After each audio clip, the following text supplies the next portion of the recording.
sida wasaaradda dhaqaatiirta noo sheegeen uu sii badanayo baahida iyo faafidda cudurkan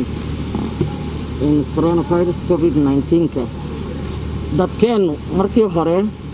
sanadkii hore kii ahaa iyo wiifkan labaad na ay kala duwan yihiin waxyaabihii la sheegay waxaa ka mid ahaa sanadkii hore in Soomaaliya ay saaciday boqolkiiba 75 dhalinyaro ah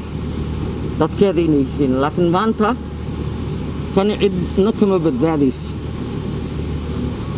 waxaana ugu daran dadka waayeelada ah maadaama itaalkeena aan wada ognahay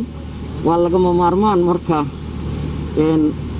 waxyaabihii lagu dhawaaqay oo dawladda soo jeedisay iskuulaadkii iyo meelaha la iskugu imaado dugsiyada quraanka in la kala darko oo aan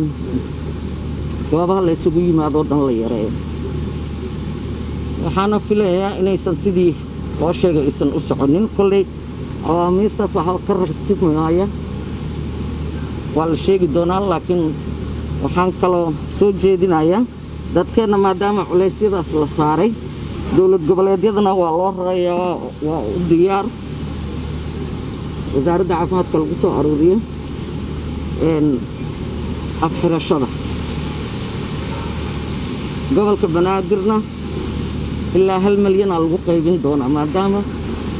la og yahay qiimiga uu yeeshay bahalkaas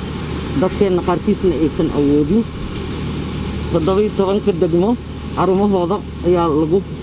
qaybin doonaa sidoo kalena dadka barakacayaasha ayagana meelahooda loogu geyn doonaa intaas inaan sheego ilaahay tala saarano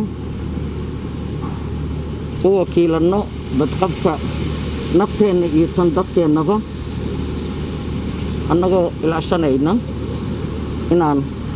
arrimahaas taxadarka laga muujinayo khatarta uu leeyahay soo kororka uu soo kordhayo faafidiisa iyo soo gudbinta oo aad u sahlan hadda waad arkaysaan sida hadda la iskugu dhow yahay intay ka muuqataa inaan talooyinka la qaado marka aan ku dadaalno si aan nafteenna nafta kale u badbaadino badbaada Allah leh tawakkal ala Allah wa billahi